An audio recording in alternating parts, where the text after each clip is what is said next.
నమస్కారం. ప్రతిధ్వని కార్యక్రమానికి స్వాగతం. గ్రామీణ ప్రాంతాల ముఖచిత్రం మార్చడానికి రాష్ట్ర ప్రభుత్వం 30 రోజుల ప్రణాళికను అమలు చేయనుంది.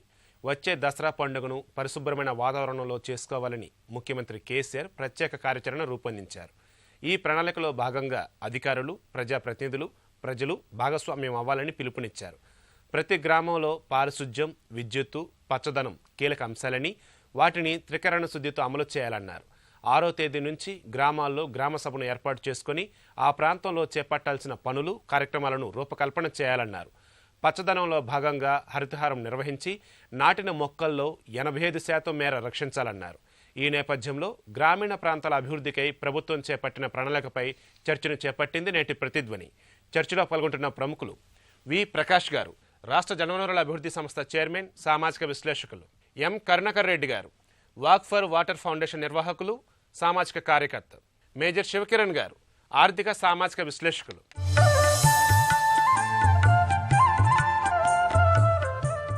ప్రకాష్ గారు, గ్రామాల సమగ్రాభివృద్ధికై 30 రోజుల ప్రత్యేక కార్యాచరణ రూపొందించుకొని ప్రభుత్వ యంత్రాంగం, అధికారులు ఈ నెల 6 నుంచి గ్రామాల బాట పడుతున్నారు. పారిశుధ్యం, విద్యుత్తు, పచ్చదనం కీలక అంశాలుగా ప్రణాళికలను తయారు చేశారు. దసరా పండుగ నాటికి పల్లెలు మెరవాలనే ముఖ్యమంత్రి కేసీఆర్ సంకల్పం, కార్యాచరణపై మీరేమంటారు? చాలా మంచి ప్రోగ్రాం అండి. ఇది చాలా కాలంగా ఎదురు చూస్తున్నాం ఇట్లాంటి కార్యక్రమం జరగాలని. గతంలో ఒక స్పెషల్ డ్రైవ్ అంటూ ఎప్పుడు కూడా ఎవరు తీసుకోలేదు ఇటువంటి వాటి కోసం.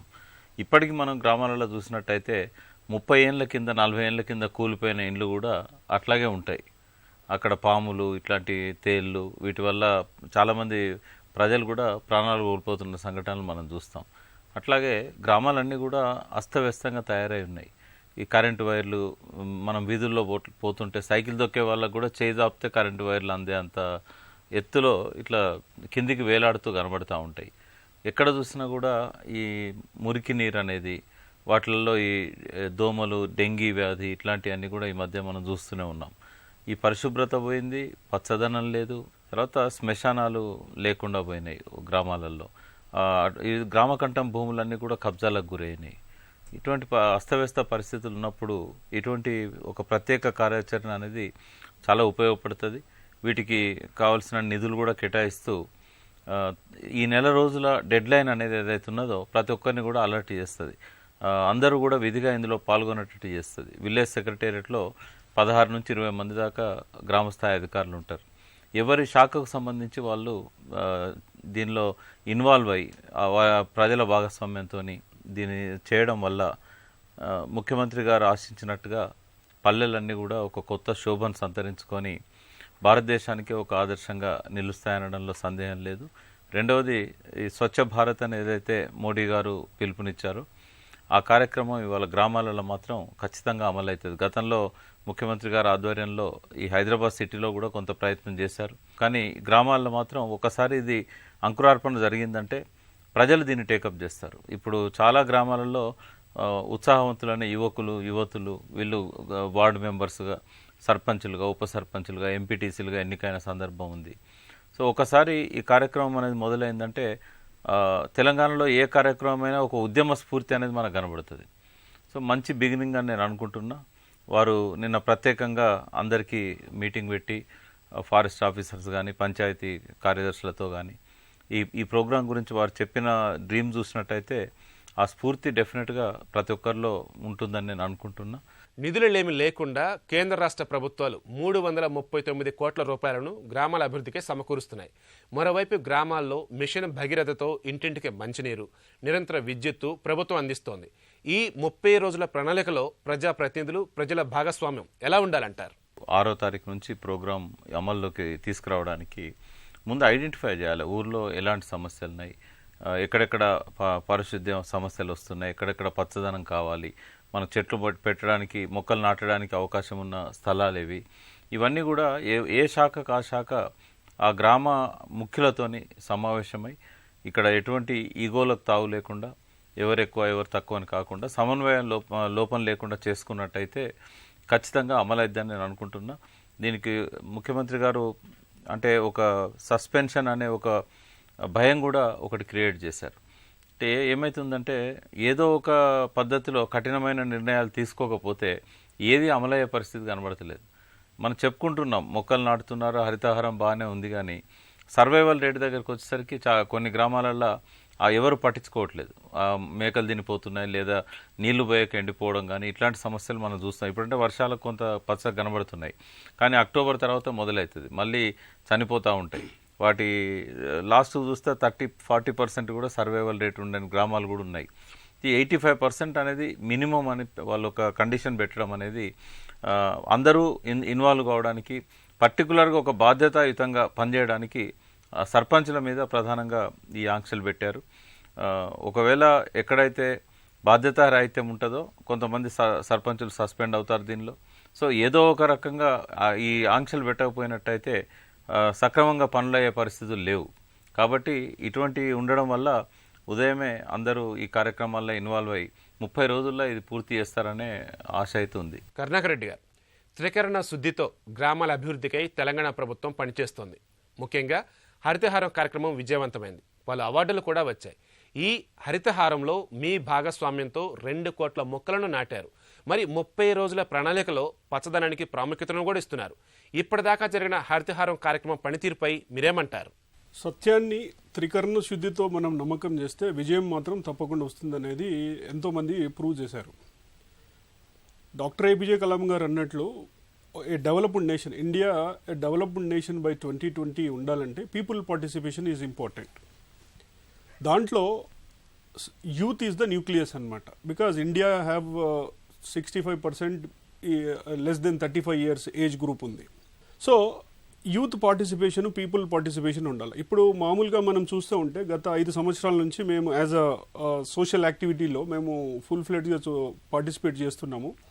ఇక్కడ జల సంరక్షణ అనుకోండి, లేకపోతే వృక్ష సంరక్షణ అనుకోండి, లేకపోతే మొక్కలు నాటడంలో, పచ్చదనం పరిశుద్ధంలో. అక్కడ ప్రధానమంత్రి గారు స్వచ్ఛ భారత్ మీద ఎంతైతే ఇంపార్టెన్స్ ఇస్తున్నారో ఇక్కడ ముఖ్యమంత్రి గారు కూడా అంతకన్నా ఎక్కువ ఇంపార్టెన్స్ అన్నిటి మీద ఇస్తున్నారు.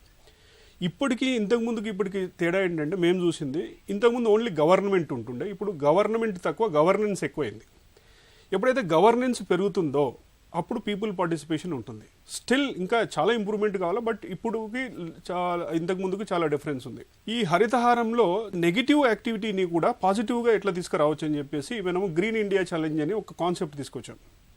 దీంట్లో డాక్టర్ కలాం గారి దగ్గర నేను కలిసి 2014లో మొక్కలు నాటినప్పుడు కలాం గారు చెప్పారు ఏంటంటే, ఒకరు 3 మొక్కలు మినిమం నాటితే బాగుంటుంది. అంటే 3 మొక్కలే ఎందుకు నాటాలా అంటే, మనిషికి ఆల్మోస్ట్ 280 kg ఆక్సిజన్ అవసరం ప్రతి సంవత్సరం. సో ఒక మొక్క 100 kg ఆక్సిజన్ ఇస్తుంది. రెండోది యూత్ పార్టిసిపేషన్లో యాజ్ మాకున్న నెట్వర్క్ ప్రకారంగా, గ్లోబల్ నెట్వర్క్ క్లైమేట్ లీడర్స్ ఉన్న ప్రకారంగా ఇదే యాక్టివిటీని మేము తెలంగాణలో స్టార్ట్ చేసినప్పుడు ప్రజాప్రతినిధులు అందరూ మొక్కలు నాటారు. అయితే సర్వైవల్ రేట్ గురించి చాలామందికి డౌట్ ఉంది, కాబట్టి సర్వైవల్ రేటును పెంచాలనే ఉద్దేశంతో ఏమంటున్నాం, సెల్ఫీలు దిగి మీరు అప్లోడ్ చేయండి, మీరు పెట్టిన మొక్క ఎట్లుంది, నెక్స్ట్ ఇయర్ 3 బర్త్డేలు చేయమంటున్నాం దాన్ని. సో ఒక మొక్కను 3 బర్త్డేలు చేస్తే, అంటే 3 సంవత్సరాలు దాని జన్మదినం జరిపితే ఆటోమేటిక్గా మొక్క వృక్షం కావడానికి ఛాన్స్ ఉంది. రెండోది ఏంటంటే, ఇది ఒక ఫన్ వే ఆఫ్ డూయింగ్ అనమాట. నేను 3 మొక్కలు నాటాను, మీరు 3 మొక్కలు నాటండి, నేను 3 రావడం, ఇట్ ఈస్ అ ఫన్. అంటే ప్రతి వర్క్లో ఒక ఫన్ అనేది ఇంపార్టెంట్ మనకు. సో దీన్నే గవర్నెన్స్ అంటున్నాం. తర్వాత రికగ్నైజేషన్. ఇప్పుడు లాస్ట్ టైం ఒకసారి ముఖ్యమంత్రి గారు ఒక హెడ్ మాస్టర్ గురించి అసెంబ్లీలోనే మాట్లాడినారు. అట్లా రికగ్నైజేషన్ చాలా ఇంపార్టెంట్.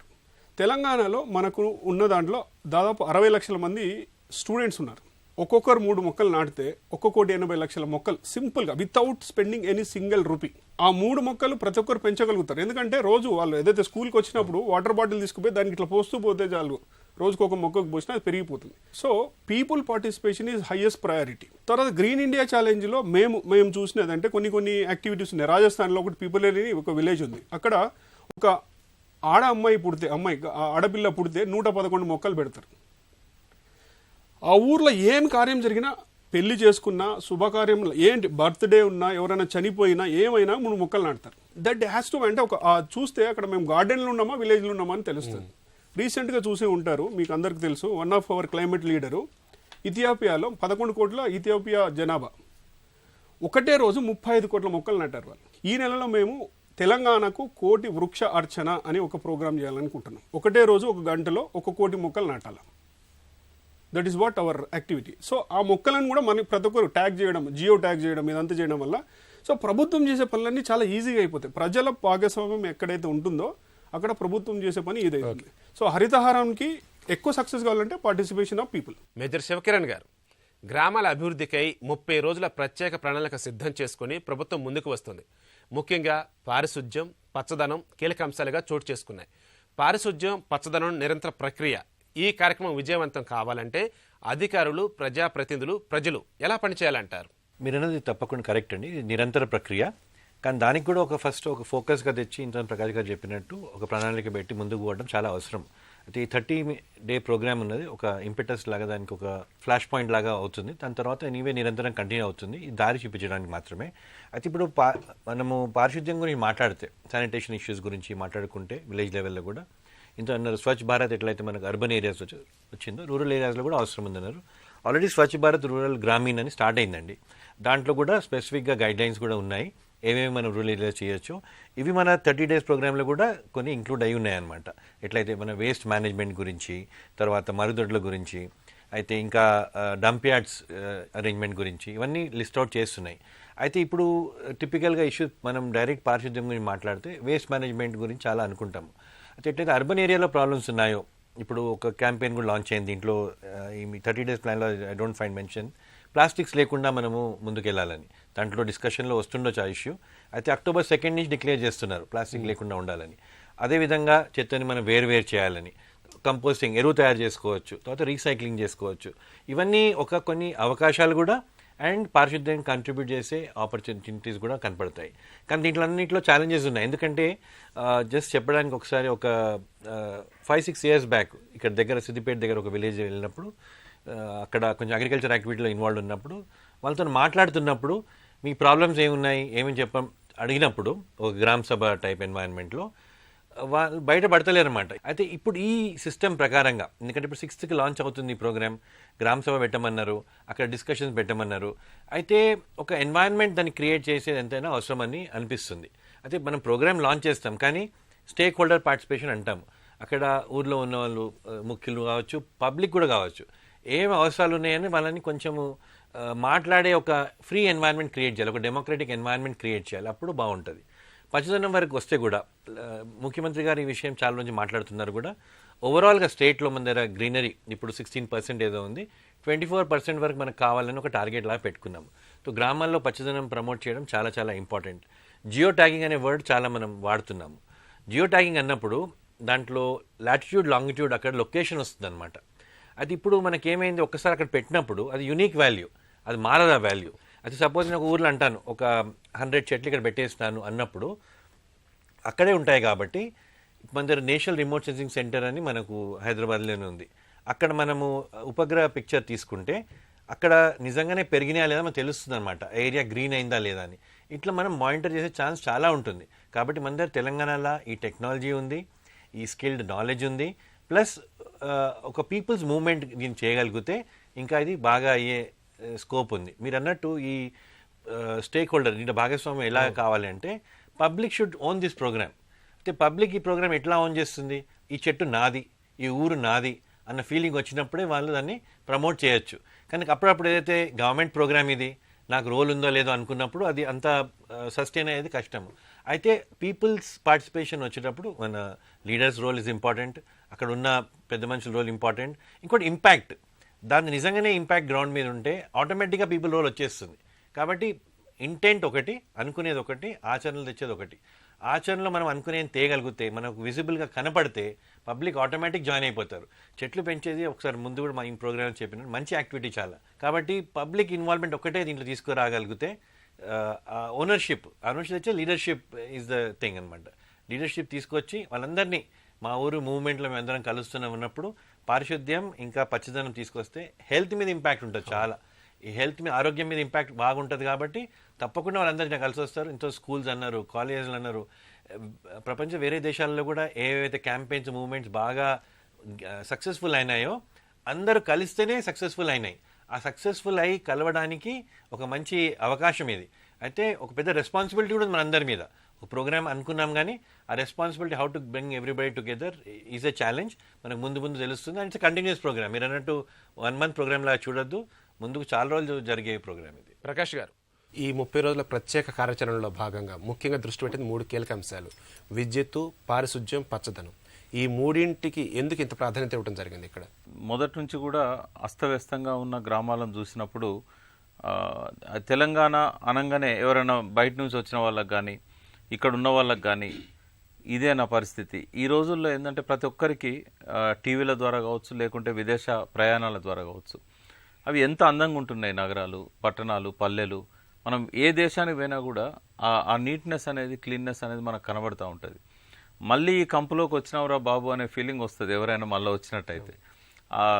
మా చిన్నప్పుడు అయితే అసలు గ్రామాలల్లో రోడ్లు వెంబడి పోతూ ఉంటే అవి రోడ్లు కాదు, అసలు బురద, మోకాలిమంటూ బురదలో నడిచిపోయే పరిస్థితి ఉండేది. అప్పటికిప్పటికి చాలా మార్పు వచ్చింది. కానీ ఇప్పటికి కూడా ప్రజలల్లో అన్ని పరాధీనత, అంటే ప్రభుత్వం చేస్తుంది మనకెందుకు.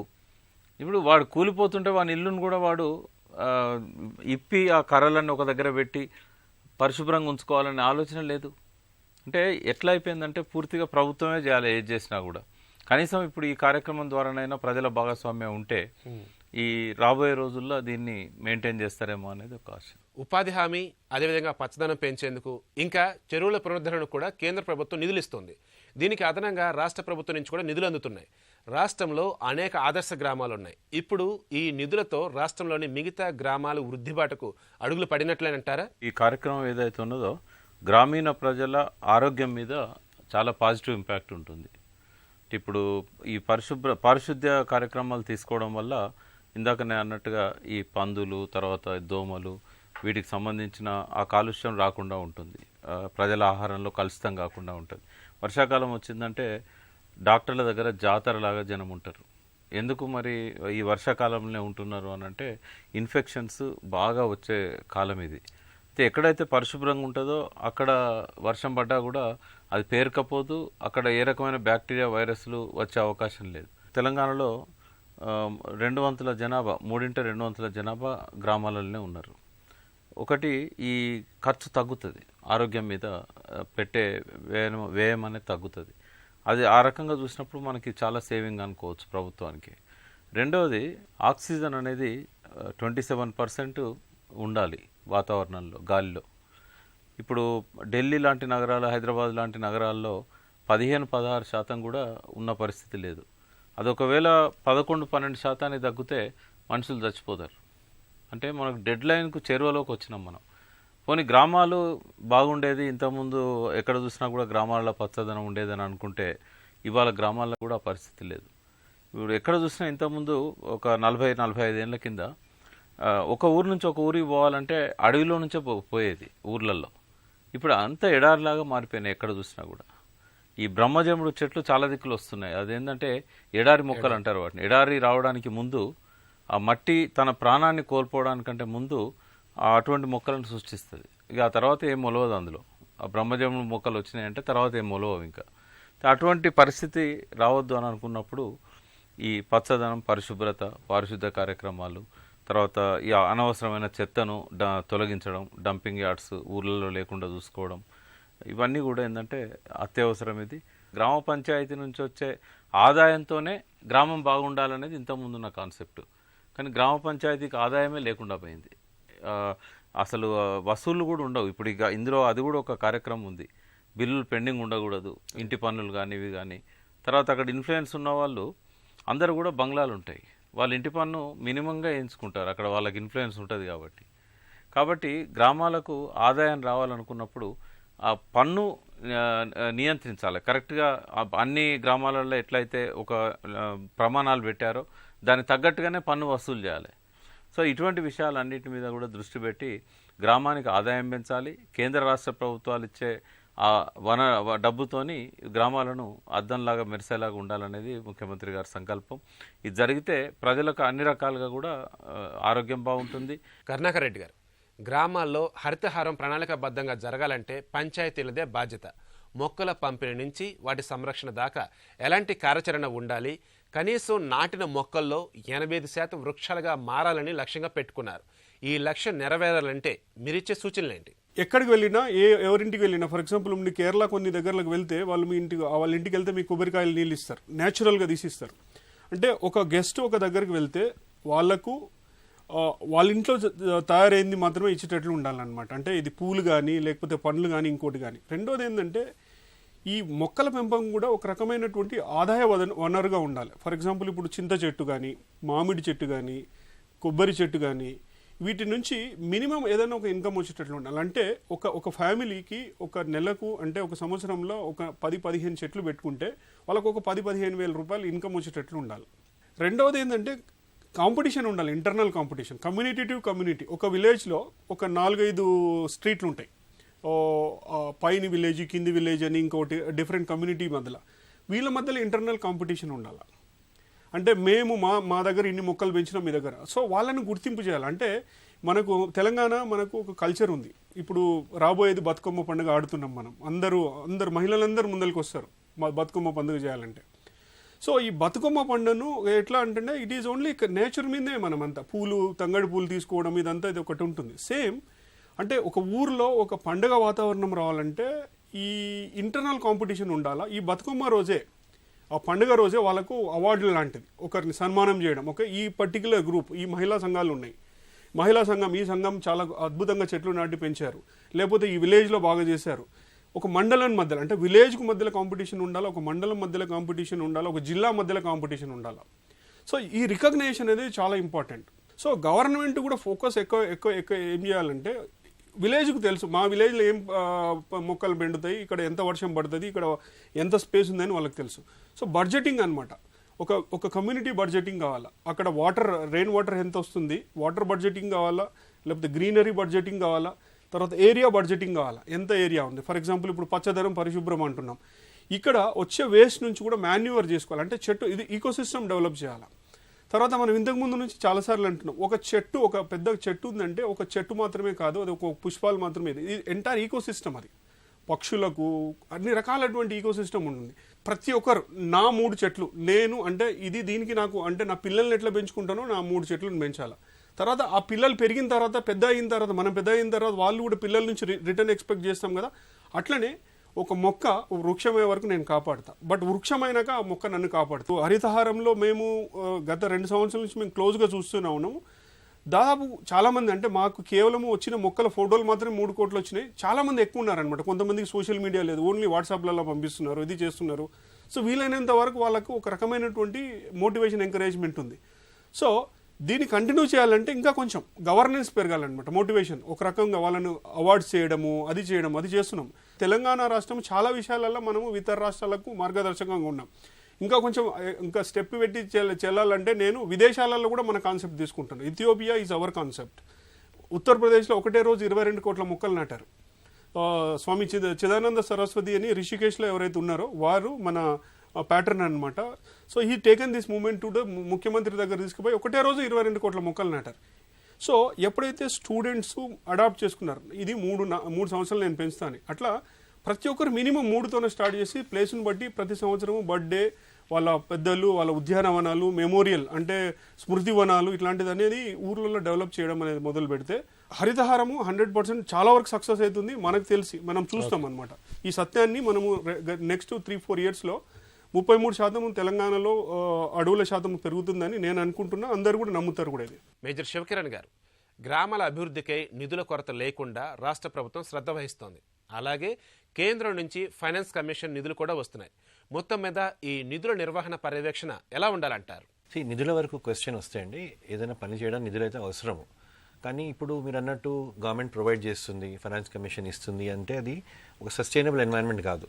సుస్థిరంగా ఉండాలంటే, ఒక వాతావరణం కంటిన్యూ కావాలంటే అక్కడ ఇనీషియల్గా మనం సపోర్ట్ ఇవ్వచ్చు, కానీ తర్వాత వాళ్ళంతటా వాళ్ళే రెవెన్యూస్ జనరేట్ చేసుకోవాలి. ఇంతకుముందు నేను చెప్పినట్టు ఫస్ట్ ఆఫ్ ఆల్ ఒక విలేజ్ డెవలప్మెంట్ ప్లాన్ అంటే గ్రామ అభివృద్ధి ప్రణాళిక చేయడం అవసరం. దాంట్లో అక్కడ అవసరాలు ఏమున్నాయి identification is the first step. ఆ అవసరాలకి ఏమేమి నిధులు అవసరమని ఒకటేమో బ్లాంకెట్గా ప్రతి గ్రామానికి ఇన్ని నిధులు ఇచ్చేస్తామని ఒకటి, ఇంకో దాంట్లో ఏమో ఒక గ్రామానికి దానిలో అవసరాలు వేరే ఉన్నాయి, నిధులు వాళ్ళకి అవసరం ప్రకారంగా ఇవ్వడము ఒక మెథడ్. ఆ నిధులు ఇచ్చినప్పుడు ఆ నిధులు ఎంబడి వాళ్ళ రెస్పాన్సిబిలిటీస్ ఏమన్నాయో కూడా తెలవడం అవసరం రిసోర్సెస్ ఇచ్చినప్పుడు. అయితే ఇక్కడ నా సజెషన్ ఏంటంటే దీన్ని సస్టైనబుల్ చేయడానికి డిఫరెంట్ గవర్నమెంట్ డిపార్ట్మెంట్స్, ఇప్పుడు ఒక ఎగ్జాంపుల్ ఉదాహరణ కాళేశ్వరం అన్నారు.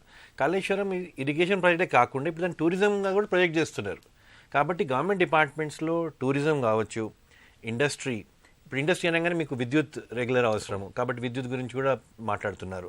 ఫుడ్ ప్రాసెసింగ్ ఇండస్ట్రీస్, ఎందుకంటే అగ్రికల్చర్ ప్రాజెక్ట్స్ చాలా ఉన్నాయి మన దగ్గర, వస్తున్నాయి, కానీ దాని ప్రాసెసింగ్ ఇండస్ట్రీ సరిగా లేవు.